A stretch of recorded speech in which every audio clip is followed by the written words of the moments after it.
Notre stratégie, c'est tout d'abord d'installer le climat politique qui puisse contribuer à faire réussir ce processus électoral. Parce que, de manière générale, nous sentons un vide politique, nous sentons aujourd'hui un vrai fossé entre la classe politique de manière générale, les institutions démocratiques et les différentes composantes de notre peuple. Ceci est le résultat d'un certain nombre d'erreurs. Aujourd'hui, il s'agit de trouver les moyens de dépasser cela et de trouver les moyens d'une vraie réconciliation. Sans réconciliation, d'ailleurs c'est ce que nous avons dit au président et aux membres de la commission spéciale sur le nouveau modèle de développement, nous avons dit avant de vous exposer notre modèle, nous voudrions vous dire qu'il faut d'abord un certain nombre de mesures qui puissent contribuer à un mieux-être dans la scène politique et dans le même temps faire en sorte qu'un certain nombre de mesures puissent préparer les élections dans les meilleures conditions pour assurer une meilleure participation, mais également, et nous avons demandé dans une lettre adressée au chef du gouvernement, que le chef du gouvernement réunisse les partis pour qu'une discussion commence non seulement sur le code électoral, mais également sur l'ambiance générale. Comment faire pour réinstaller un débat constructif au sein de la scène et réintéresser les Marocains aux politiques.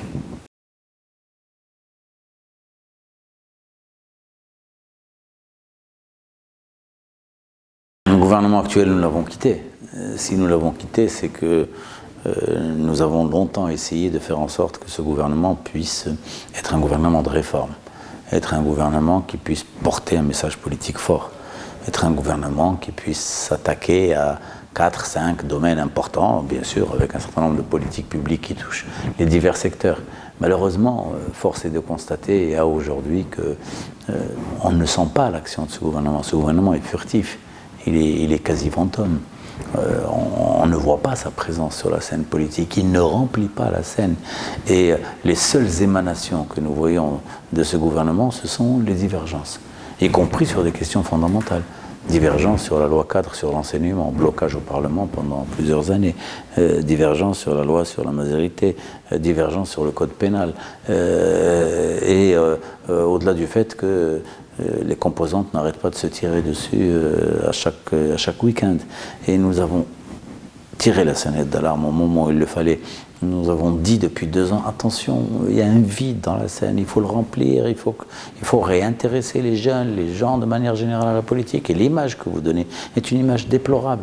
Ce n'est pas comme ça que nous allons pouvoir réintéresser les gens.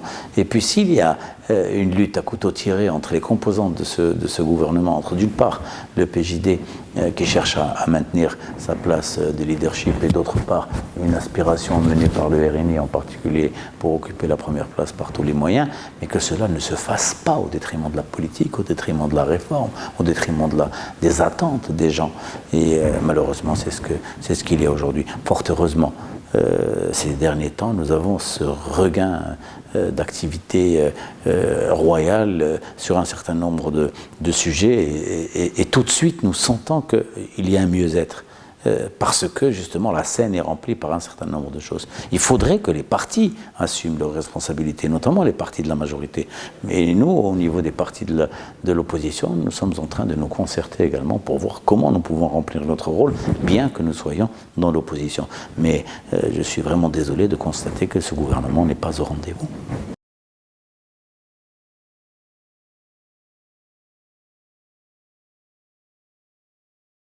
D'abord des mesures qui puissent réinstaller la confiance. La confiance est perdue. Il y a un sentiment de défiance à l'égard des institutions, à l'égard du politique, dans tous les milieux, que ce soit les milieux d'affaires, que ce soit les milieux les plus pauvres, en passant par les classes moyennes. Et donc, il faut réinstaller cette confiance. Je pense qu'une introduction politique qui puisse redonner un souffle de liberté. Par exemple, des mesures qui peuvent toucher les emprisonnés du RIF, les activistes du RIF, ou dans d'autres régions également. Certaines questions qui peuvent toucher à la liberté de la presse. Cela, je pense, dénotera, montrera qu'il y a une volonté justement d'un souffle. d'une respiration. C'est important. Et dans la lignée de cela, il faudrait aujourd'hui que nous puissions prendre 3-4 grands dossiers et les installer dans le débat public. La grosse question aujourd'hui, c'est celle de l'éducation. Ben, faisons de l'éducation une priorité nationale. Faisons réellement de cela. La santé, eh bien, faisons cela et posons le débat de manière générale. Et regardons ce que nous devons faire aujourd'hui. Non pas en attendant que le PJD tombe et s'il ne tombe pas. Il est là depuis 2011. Et si en 2021 il est reconduit, on arrête, on ne réforme pas. Juste pour dire que le PJD a échoué. Je pense que c'est une erreur d'aborder les choses de cette manière. Donc, et aujourd'hui que nous discutons un modèle de développement, ben, nous pensons aujourd'hui qu'il faut... Je vous ai parlé de la santé, je vous ai parlé de l'éducation, je vous parle de l'emploi aussi. C'est notre introduction au modèle de développement. Nous avons dit l'élément humain, l'homme, le citoyen, au centre du développement. C'est s'occuper de l'homme, faire en sorte que les gens sentent que vraiment le développement et la création de richesses se fait pour être mieux redistribué. C'est la première des choses. La deuxième chose, c'est une économie qui puisse être vraiment performante, une économie transparente, une économie, les mesures adoptées récemment en matière de soutien aux jeunes entreprises, je pense que ça va apporter un souffle. Il faut que l'investissement redémarre. Il faut que nous puissions créer une économie qui repose sur l'industrie et l'industrialisation. L'agriculture, c'est bien, mais l'agriculture ne pourra pas constituer une locomotive pour notre économie. Nous l'avons dit dans notre modèle de développement. Il faut que nous ayons une économie qui soit transparente, qui élimine totalement tous les aspects de rente, tous les aspects de monopole, etc. Le libéralisme, c'est vraiment qu'il y ait une égalité des chances dans le champ économique. Bien que nous ne soyons pas des partisans purs et durs du libéralisme, mais c'est ça le libéralisme. Bien sûr qu'il soit régulé par l'État. Et puis, il y a le souci écologique, que nous puissions aujourd'hui porter ce souci et faire de l'écologie non seulement une contrainte, mais surtout une opportunité de développement, parce qu'il y a des gisements de développement dans le monde écologique qui est extraordinaire. En troisième lieu, nous avons beaucoup insisté sur la question de la gouvernance, améliorer la gouvernance. Nous avons beaucoup de déperditions. La décision est-elle centrale, est-elle territoriale? Si elle est territoriale, et c'est ce qu'il faut, est-elle du domaine de l'autorité ou du domaine des élus? Arrêtons de nous tirer dessus, arrêtons de nous tirer des balles dans les pieds nous-mêmes. Il faut vraiment que nous puissions faire en sorte que la décision soit rapide, efficace, que nous ayons une administration qui soit saine et que nous ayons une justice qui joue pleinement son rôle, qui soit le centre de l'arbitrage entre les différents protagonistes qu'il y a dans notre pays, citoyens, administration, milieu d'affaires, personnes morales, société, etc., que tout le monde se sente en sécurité. En quatrième lieu, le Maroc a besoin de faire valoir son patrimoine culturel énorme, sa diversité linguistique, culturelle.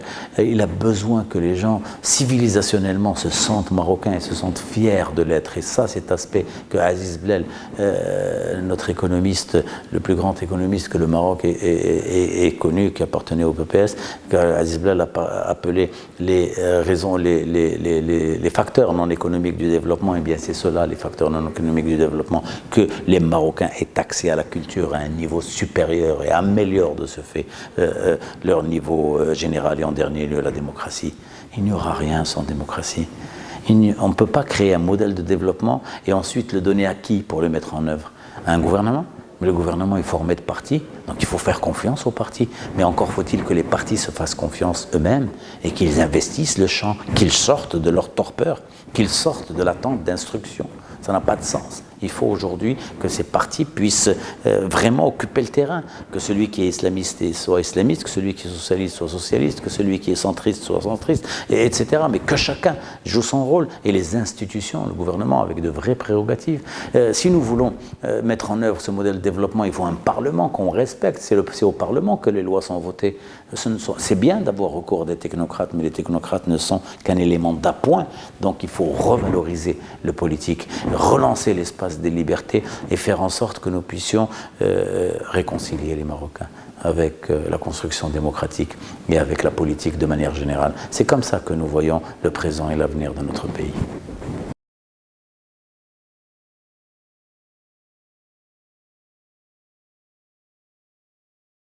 C'est ce que je viens de vous dire. D'abord, nous sommes contents de voir que cette commission est présidée par quelqu'un que je respecte beaucoup personnellement, qui est un ami, qui est un homme compétent, qui est un homme qui a justement la capacité d'être et un homme de dossier et un homme politique. Il a eu un parcours politique dès sa tendre jeunesse et ensuite il a assumé des responsabilités au plus haut niveau de l'État. Et les personnes les plus importantes qui l'accompagnent sont également de ce calibre-là et de cette fibre-là. C'est tant mieux. Bien sûr, il y a une diversité dans la commission. Maintenant, je peux vous dire que les échos que j'ai sur le travail de cette commission font qu'ils vont vers les vrais dossiers, les bonnes questions, celles que je viens de vous poser et bien d'autres encore. Comment le pays peut s'instaurer dans la modernité, comment le pays peut mettre en œuvre la Constitution de 2011 et ne pas avoir peur de la mettre en œuvre. D'ailleurs, ça fait partie de cette dernière orientation que je vous ai donnée, à savoir la démocratie. Nous avons la Constitution de 2011, il faut qu'on ait la volonté ferme de la mettre en œuvre et d'aller loin, progressivement, mais d'aller loin dans sa mise en œuvre. Je pense que, oui, il faut s'attendre à ce que cette commission nous sorte quelque chose de relativement élaboré. Mais dans le même temps, je vous dis, c'est bien qu'il le fasse, mais il faudra qu'il la remette aux politiques. Il n'y a que les politiques qui vont aux élections, qui se disputent la primauté et qui ensuite forment un gouvernement et forment une majorité dans un parlement et une opposition. Qu'on le veuille ou non, c'est comme ça que ça se passe. Sauf à mettre sous les ténoirs les institutions et à donner tout cela à un certain nombre d'experts qui vont gérer le pays de cette manière. Mais ça veut dire fini la démocratie. Donc concrètement, il n'y a pas d'autre possibilité que de considérer que ce qu'ils vont nous sortir comme travail sera à titre indicatif et qu'il orientera, il contribuera à ouvrir les voies pour les différents gouvernements qui vont se succéder.